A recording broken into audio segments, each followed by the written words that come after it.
नमस्कार दोस्तों। आज हम बात करने वाले हैं एक मूवी के बारे में। डार्लिंग्स 2022 में मूवी आई थी। इसमें आलिया भट्ट और विजय वर्मा ने काम किया था। शेफाली शाह भी इसी मूवी में थी।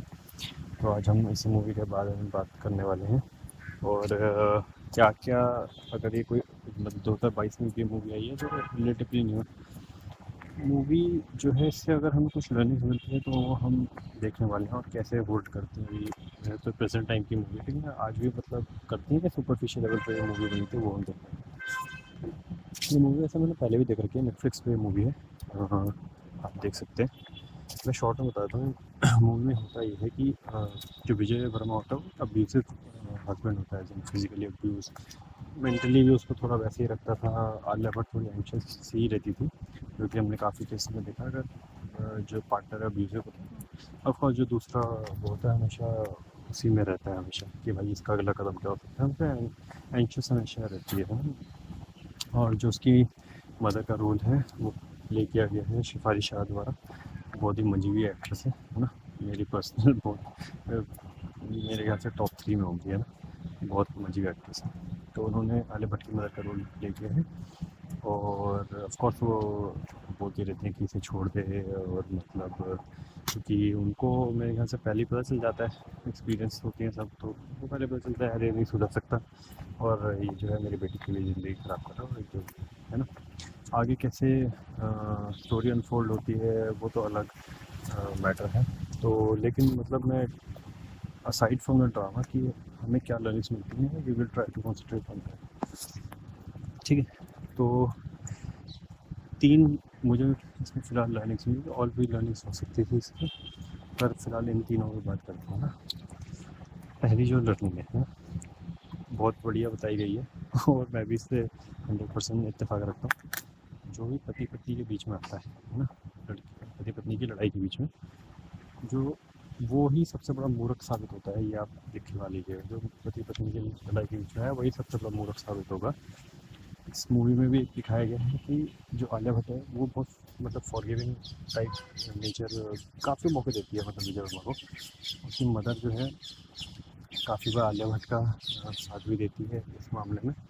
ठीक है, कभी पुलिस कंप्लेन कर दी, या फिर मतलब कभी उसको बोला कि मतलब छोड़ दे बोल दे जो भी। तो और अगर जब लड़ाई हो गई तो आलिया भट्ट के तरफ हो जाती थी, पर एंड में विजय वर्मा और जो आलिया भट्ट थी वो एक साथ जाते थे, पति पत्नी एक साथ जाते थे। और जो शिफाई शाह वो लाइक मतलब मुँह ताक के रहती है, उन्हें हुआ क्या। हाँ, तो यही होता है कि 100% सही डिपिक्शन है कि भाई जो पति पत्नी के झगड़े के बीच में आता है, एंड में सबसे बड़ा मूर्ख उसी का करता है। ठीक है। तो अगर आप कोई देख रहे हैं, है ना, आपके मतलब जो है आप रिलेटिव हैं कोई भी हैं, किसी वो फैमिली के आपको दिख रहा है वहाँ पर कुछ सही नहीं हो रहा जो भी है, उनके बीच में मत आइए। वो दोनों आखिर में एक हो जाएंगे। सुबह हर दूसरी सुबह आपका जो है मूड कट जाएगा। ठीक है। आप उसी में अपने टाइम एनर्जी वेस्ट करते रहेंगे और कुछ नहीं मिलना।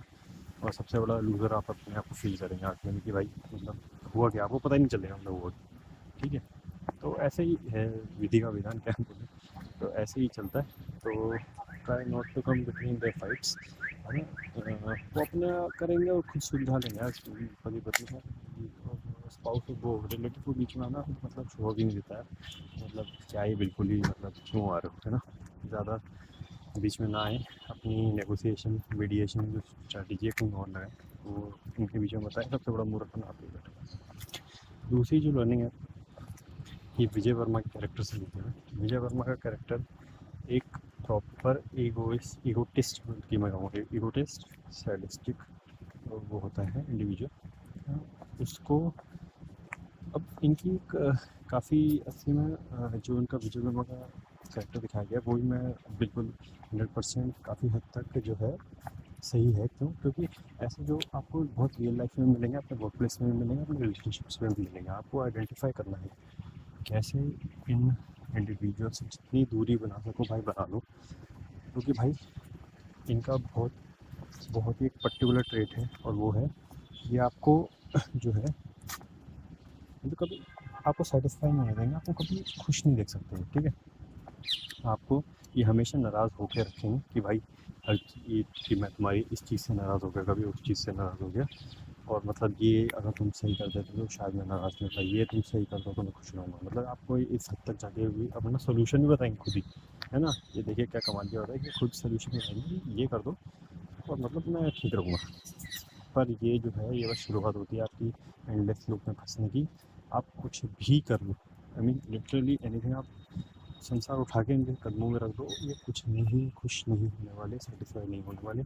इनका नेचर ही ऐसा बन चुका होता है, ठीक है। आप इनको कभी खुश कर ही नहीं सकते। मोमेंटरी खुशी आप एक दो घंटे की इनको दे सकते हैं, पर ये लाइफ टाइम जो इटर्नल पीस और हैप्पीनेस होती है वो इनके नसीब में नहीं होती, क्योंकि अपना जीवन ही वैसे बना दिया होता है, ठीक है।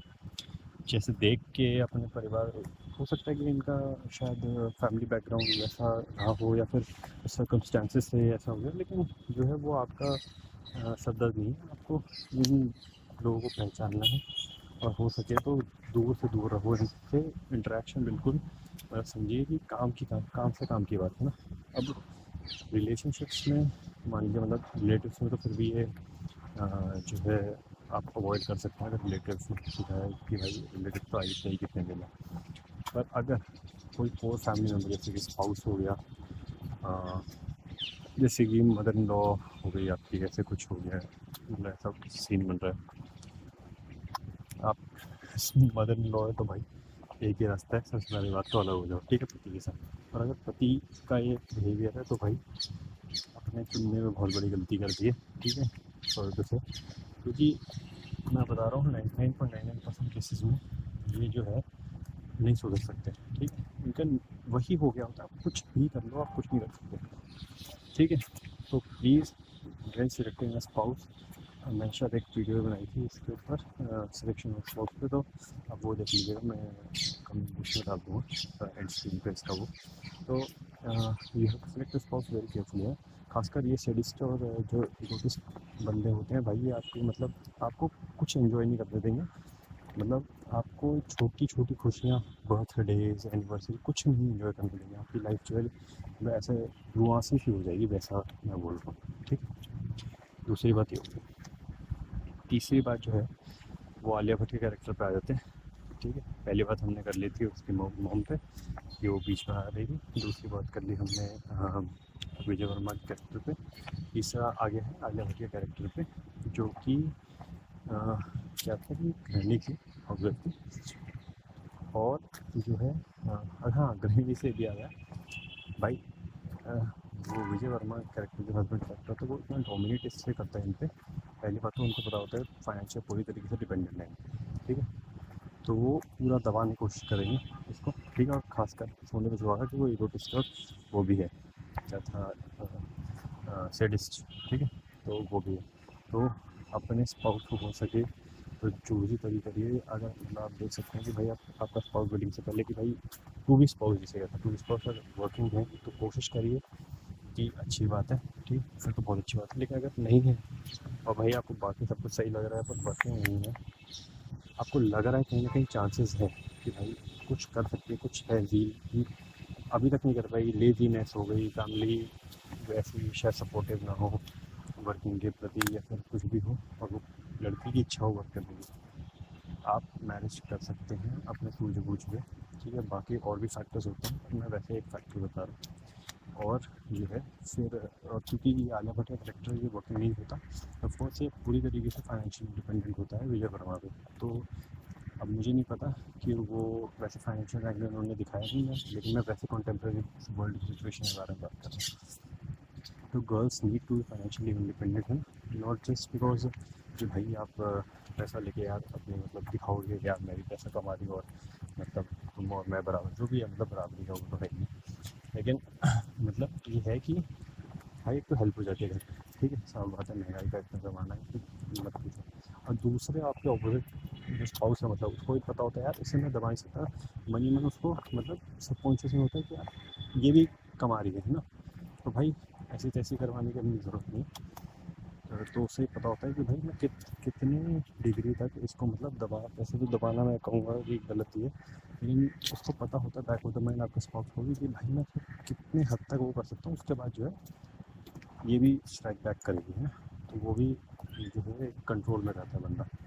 ठीक है, ये नहीं कि आप दूसरे को दबाते रहो जैसे कि पिछले जनरेशन में कबाड़ किया, तो वो वाला नहीं होना चाहिए। इसमें आलिया भट्ट का जो पति होता है वो इसको बहुत फिजिकली भी टॉर्चर करता है, ऑफकोर्स मेंटली तो एक तरीके से रखता ही है इसको ऑन जो टोज, हमेशा है ना, हमेशा टोज में रहता है क्योंकि एंशियस रहती है कि भाई इसका अगला मूव पता ही नहीं होता। ठीक है, बिल्कुल ही वो वैसा पर्सनैलिटी होता है, प्रिडिक्टेबल पर्सनैलिटी, तो वैसा भी होता है। अब तो क्या होता है कि जो है क्योंकि ये एक बार जाके वो कर देती है, मतलब आखिरी में जाके ये होता है कि वो इसको बांध देती है, मतलब जो भी होता है बाद का सीन का बहुत एक्सट्रीम लेवल पे पहुंच जाता है, क्योंकि उसका बच्चा शायद वो हो जाता है, मतलब मिसकैरेज हो जाता है, क्योंकि वो धक्का दे देता है ना उसका हस्बैंड। तो जो है इस मतलब लेवल तक बात इसलिए पहुंच जाती है कि आलिया भट्ट शुरू से उसको इतना कन्फ्रंट नहीं करती। ठीक है, उसको कन्फ्रंट मतलब जब पहली बार उसने हाथ उठाया था कहीं उसको वो कर देना चाहिए था, वो मतलब नो नो, कि मतलब भाई अगले में तो भाई पहला अगर सह लिया तो सह लिया, वो तो मेरा बड़ा है, और दूसरे में तो मतलब you will go to jail, है ना भाई, वो अपना देख लो, आधी तेरी प्रॉपर्टी भी मेरा नाम होगी। ठीक है, और केसेस तो आपको बताइए आजकल क्या चलते हैं, जिनके लड़के भी आजकल बिल्कुल ही समझ गए। तो जो भी है उस पर हम कमेंट भी करेंगे, तो वैसा। ठीक है, तो नेवर हिट यार, फिजिकल वायलेंस की कोई ज़रूरत क्या है यार आपको, मतलब क्या मतलब मुंह नहीं है क्या बोलने का, क्यों आपको डोमिनेट करना है बिल्कुल ही इंसान को भी, वो आप बिल्कुल उससे हावी हो जाओ। और दूसरे पार्टनर के पर्सपेक्टिव में भाई इतना सहना क्यों है, सहना इन द सेंस आपको मतलब आप जो है डायलॉग से भी वो कर सकते हैं, नेगोशिएशन किसी के थ्रू, थर्ड पार्टी कोई काउंसलर्स होते हैं तो उनसे भी वो कर सकते हैं। तो आप इस तरीके से भी मतलब कर सकते हैं ना भाई, तो इतना सहने की कोई ज़रूरत नहीं। आप जैसे अगर कोई ऐसा आपको लग रहा है कि बिल्कुल आजकल थोड़ा गड़बड़ चल रही है नैया में, जो है आज मौसम ख़राब चल रहा है, go to a professional counsellor, है ना, और गेट थिंग्स सॉर्टेड। ये अच्छी बात होगी आपके लिए। ये एक लेवल के बाद गुस्सा ऑफकोर्स बहुत ज़्यादा हो जाएगा, और फिर जो है आपको ये पता है कि कुछ भी हो सकता है ना उसके बाद। तो वैसे ओवरऑल गुड मूवी थी, थोड़ा मिर्च मसाला तो हम बहुत एक्सपेक्ट कर ही सकते हैं, बॉलीवुड है ना, मूवी को एंटरटेनिंग कैसे बनाएंगे। रियलिस्टिक सच बताऊँ तो रियलिस्टिक अगर ज़्यादा रियलिज्म गुजार दिया मूवी में तो मूवी इंटरेस्टिंग नहीं रहती है ना, हम तो कहेंगे यार ये तो हम मूवी देखते हैं इसमें इंटरेस्टिंग है ना, आगे करो। वैसा आप ज़रूर बताइएगा एनीवेज कि कैसी आपको मूवी लगी। मुझे तो फिर भी अच्छी मूवी लगी, खासकर से शिफाली शाह की, जैसे मैं मूवी देखता हूँ ऐसे अच्छे मज़ा आता है, मतलब शिफाली का कमाल की एक्ट्रेस है ना, जो भी। आप ज़रूर बताइएगा आपके ओपिनियन है।